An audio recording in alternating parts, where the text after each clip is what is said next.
Radio Publique Africaine.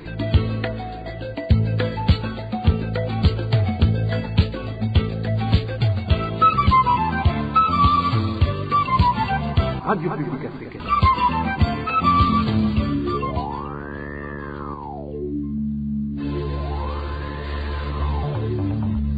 C'est le moment de suivre le journal parlé en français.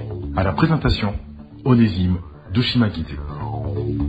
Nous sommes le dimanche 19 mars 2023, ravis de vous retrouver à ce rendez-vous d'information dont voici les grands titres. D'intenses combats ont opposé ce week-end les combattants du mouvement FNL aux éléments des forces armées burundaises dans les hauts plateaux de l'Est de la République démocratique du Congo. Entre-temps, les familles des miliciens Imbonerakure qui meurent au champ de bataille en RDC n'ont pas droit ni au corps de la victime ni au deuil.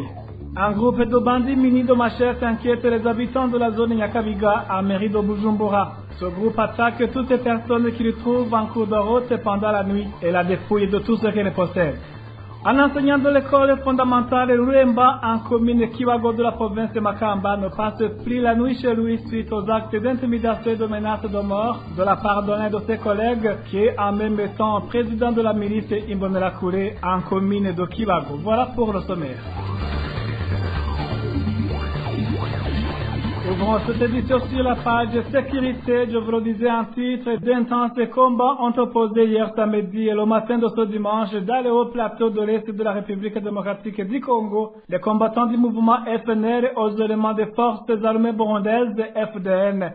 Selon Isidore Nibizi, représentant de ce mouvement, une trentaine de militaires de l'armée burundaise auraient péri dans ces combats. Cependant, Isidore Nibizi indique qu'ils ont pu identifier deux seulement de ces militaires. Au côté FNL, Isidore Nibizi reconnaît des blessés uniquement. Je vous prie de l'écouter. Je dirais que le combat a commencé jeudi le 16 mars quand unité FNL faisait leur patrouille de routine. On vit un attroupement de FDN Imbonerakure sur une colline quelque part et ont décidé de tirer dessus. Cette surprise a suscité une réaction de la part de FDN et ont décidé de se venger.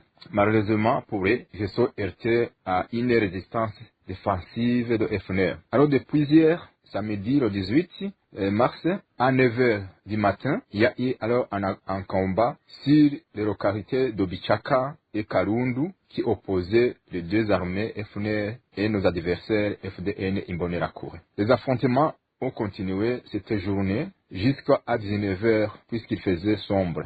Et ils ont repris ce matin, dimanche, à 6h30 et ont cessé à 9h top. Les adversaires FDN se sont heurtés sur un roc et sur un terrain glissant. Dimanche, ils n'ont pas pu évacuer leurs cadavres et ont préféré passer la nuit avec eux. Le combat ce dimanche était pour l'évacuation, mais ils n'ont pas pu réussir à tout évacuer. FNL ont compté environ 33 cadavres FDN sans compter les blessés. Comme nous l'avons dit précédemment, FDN a interdit aux unités, aux troupes FDN le port de cartes d'identité. Néanmoins, aujourd'hui, des soldats les en avaient cachés et nous les avons trouvés sur eux. FNL porte connaissance à des familles de ces deux militaires que les enfants ont été tués sur le terrain. Il s'agit de Manirampa Evariste, deuxième classe, matricule 81 702, né 1992 en province de Kirundo, commune Bugavira. La deuxième personne, c'est Butoyi Gabriel, caporal-chef, né 1982 en commune de Songa, province de Bururi. FNL a saisi une mitrailleuse et un Kalachnikov, cette bombe marque RPG et beaucoup de munitions de différents calibres. Côté FNL, nous avons seulement 2 blessés. La rédaction de la RPA n'a pas encore pu joindre Floribert Biereke, porte-parole des forces armées burundaises. Entre-temps, les familles des militaires Imbonerakure qui meurent au combat en RDC n'ont pas droit ni au corps de la victime ni au deuil. L'un des exemples est celui d'un Imbonerakure de la commune Gansoro en province de Gitega, tué en RDC il y a à peu près 2 semaines. La famille a été informée de son décès, mais a été interdit de faire le deuil.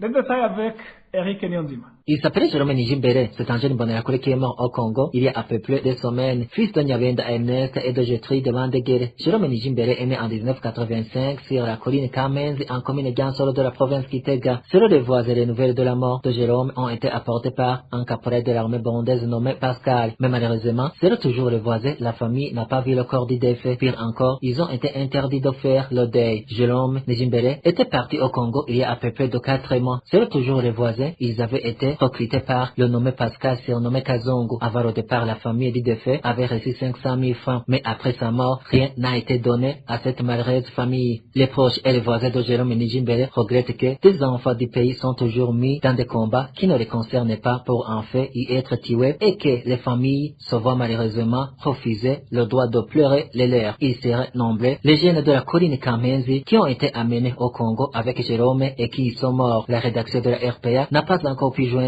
les responsables des Imbonerakure en commune Gansoro pour en savoir plus sur ces jeunes qui seraient morts au Congo. Merci à toi, Eric Nyonzima. Toujours en page sécurité, une personne de la colline Mutoyi en commune Bugendana de la province de Gitega a succombé à ses blessures et ce samedi matin. Vital Mukeshimana avait été grièvement blessé par Célestin Nyonzima, son bon frère, à coups de machette la nuit de vendredi à samedi. Selon les voisins, Vital Mukeshimana a été victime d'avoir conseillé à son beau-frère d'éviter la malversation de la richesse familiale. L'auteur du crime est en cavale. Écoutez plutôt le témoignage de l'un des voisins de la victime. Monsieur nommé Vital Mukeshimana a été assassiné dans la nuit de vendredi à samedi. Le crime s'est passé ici, sur la colline Mutoyi, c'est El Gatav. Il a été victime d'une dispute entre lui et son frère qui l'interdisait de vendre la fortune familiale et qui a fini par lui blesser à l'aide d'une machette. Les voisins ont intervenu et l'ont transporté à l'hôpital de Mutoyi. Mais malheureusement, il n'a pas vécu car il a rendu son âme état à l'hôpital. Voilà l'histoire de la mort de Mukeshimana. Nous interpellons l'administration de punir le meurtrier et surtout étudier la source de conflit car ici il y a beaucoup de familles. Je vous disais un titre, un groupe de gens munis de machettes inquiète les habitants de la zone Nyakabiga en mairie de Bujumbura. Ces habitants indiquent que ce groupe est composé de voleurs qui attaquent toutes les personnes qu'ils rencontrent et la dépouillent de tout ce qu'elles possèdent. Reportage signé Marie-Ange Irakoze. Ce groupe d'hommes armés de machettes fait parler de lui dans cette zone depuis un certain temps en zone de Nyakabiga. Selon les habitants de cette zone, ce groupe dépouille de leurs biens des gens qui se hasardent à circuler la nuit. Malheur à toute personne qui tente de résister parce qu'il risque sa vie.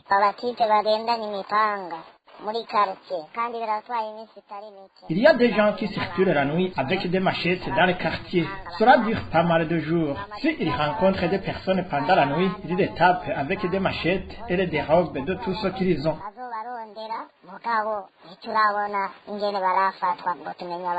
Selon les habitants de la zone Nyakabiga, ce groupe a déjà commis des forfaits plus de 3 fois. Encore dans la nuit de ce samedi, ce groupe a failli tuer une personne.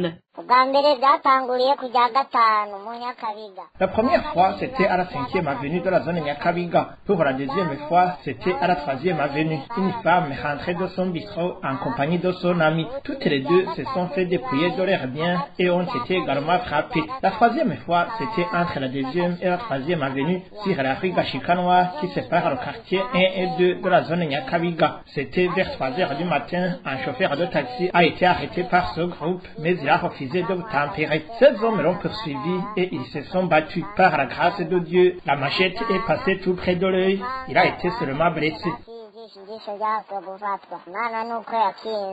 Les habitants de la zone Nyakabiga indiquent que ce groupe serait formé de 3 personnes. Les habitants de cette zone demandent à l'administration et aux chargés de la sécurité dans cette localité de démanteler ce groupe de bandits. La rédaction de la RPA a essayé de joindre Gervais Ndiokugaï, au chef de zone Nyakabiga, mais sans succès. Merci à toi aussi, Marie-Ange Irakoze. Après une petite transition, nous ouvrons la page consacrée aux nouvelles des droits de l'homme. RPA.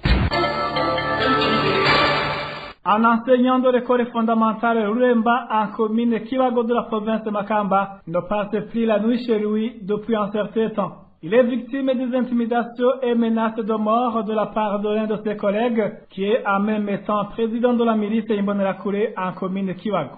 Selon ses voisins, l'enseignant a saisi la justice, mais rien n'a été fait jusqu'ici. Le point avec Danny Claire, il la trouve. Cet enseignant de l'école fondamentale Elulimba qui est en train de se faire persécuter et dont les proches demandent qu'il soit protégé et le nommé Alain Daikunda. Ce dernier est accusé par Vidimana Ejide, responsable des Imbonerakure sur la colline Mara et enseignant à l'école fondamentale Mutsindo, qu'il entretient des groupes de combattants appartenant au parti CNL. Une accusation rejetée par les proches d'Alain Daikunda qui parlent de pur montage. Néanmoins, Vidimana Ejide n'a jamais cessé de persécuter Alain Daikunda et cherche par tous les moyens et partout où il est pour lui faire du mal. Selon les proches d'Alain Daikunda, il aime l'attendre le soir de retour de l'école, toujours dans le but de lui faire du mal. Certains proches d'Alain Daikunda faut savoir que parfois il a été battu sauvagement et tout nu. Pire encore, la victime était une fois battue sous les yeux du chef de la colline, mais qui n'a pas pu intervenir. Notre source en commune Kimago fait savoir que ces tortures et persécutions ont commencé depuis 2018. Par la suite,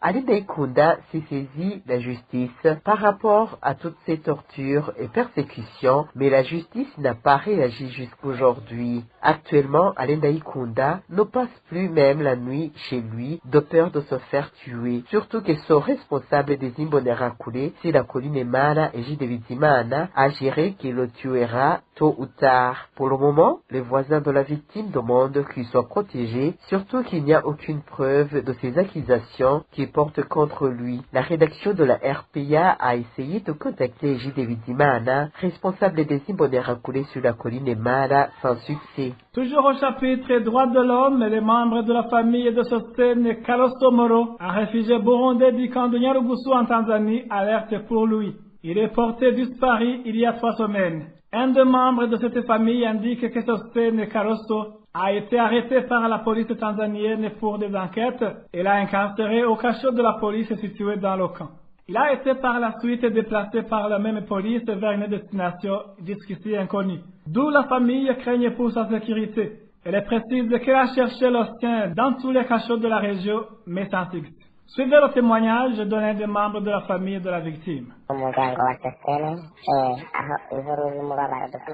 Dans la famille, nous sommes dans des moments très difficiles suite à la disparition de notre qui est Sostene. Nous sommes vraiment dépassés. Il a été appelé par téléphone par la police tanzanienne le 25 du mois dernier. Elle lui a signifié que d'après les enquêtes, elle s'est rendu compte que des appels suspects ont été effectués avec un téléphone qui est enregistré sur son nom. Ces conversations font objet d'un champ de radio téléphonique de la police Motolora. Donc, la police exige des explications à propos de cette conversation. Sostene a nié ces accusations et a donné sa catéchisme à la police pour la vérification. Ce jour-là, la police l'avait libéré et il est rentré chez lui. Mais le lendemain, la police l'a convoqué encore une fois. Sostene a été sérieusement tabassé par cette même police et qu'il a incarcéré par après. Il a passé une nuit au cachot du camp. En date du 28 février, la police a amené le pauvre Sostene au bureau du responsable du camp pour une autre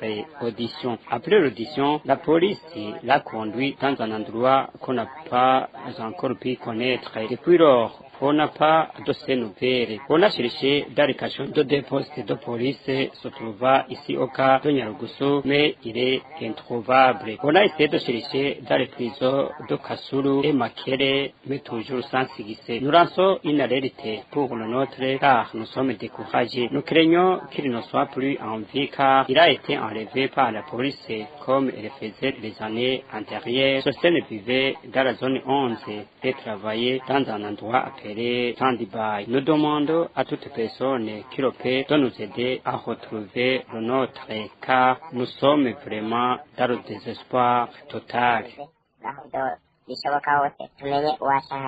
Dernière nouvelle de cette édition, le carburant vendu au marché noir dans la province d'Ongozi s'obtient de différentes manières. Certaines autorités sont pointées du doigt dans ce commerce frauduleux du carburant. Les détails avec Emmanuel Nyungeko. Certains commerçants de carburant dans la ville d'Ongozi indiquent que ce produit s'obtient de différentes manières. Ce vendeur de carburant indique qu'il y a des autorités administratives et policières qui bénéficient plus de 200 litres de cette or noir sur des stations-service qui les transportent ensuite à leur domicile. Ces autorités agissent en connivence avec certains motards qui vendent ce carburant au marché noir. Ce sont des responsables qui collaborent avec la police et d'autres sont des gens qui extraient de l'or et du coltan. Des fois, ils viennent munis de l'autorisation du gouverneur qui leur permet de s'approvisionner en carburant. Une quantité de carburant est utilisée tandis que l'autre quantité est vendue. D'ailleurs, c'est la plus grande partie qui est vendue car ils reçoivent une grande quantité de carburant. Ils ont des motards qui les aident dans cette vente et les chefs, surtout certains commissaires, en sont au courant. Ce commerçant de carburant en Ngozi fait également savoir qu'il y a des propriétaires de véhicules, surtout ceux de type Probox et des motards qui les remplissent de carburant sur les stations et qui par la suite vident ce carburant pour le vendre au marché noir à un prix élevé. Ceux qui vident ce carburant sont des gens qui l'avaient reçu pour leur moto ou véhicule, surtout de type Probox. Ces derniers calculent le versement qu'ils vont avoir en travaillant ou en vendant ce carburant. Comme ce produit est devenu rare, ils préfèrent le vendre et c'est là même qu'ils vont beaucoup gagner. Il peut obtenir 50 000 francs alors qu'il avait acheté à 60 ou 70 000 francs. La troisième catégorie citée par ce commerçant de carburant est constituée par des gens qui vont s'approvisionner à Kobero et d'autres arrivent même en Tanzanie. Certains d'entre eux opèrent en privé et d'autres sont des conducteurs de moto. Quand ils arrivent dans la ville d'Ongozi, ils vendent ce produit au marché noir pour gagner le plus d'argent possible. Ceux qui font cela sont des commerçants qui opèrent à titre privé, comme des motards qui vont s'approvisionner à Kobero ou qui franchissent les frontières et amènent du carburant qu'ils vont vendre par détail. Selon nos sources à Ngozi, ça fait déjà 4 jours sans carburant de type essence. Une fois disponible, il est vendu au marché noir où un litre coûte entre 8 000 et 12 000 francs. Merci à toi aussi, Emmanuel Nyungeko. Merci, mesdames et messieurs, de votre oreille attentive. C'est parti que prend fait cette édition. Merci aussi à l'équipe de la rédaction et à l'équipe technique pour leur bonne collaboration. À la présentation, vous étiez avec Onésime de Chimagui. Bon dimanche à tous.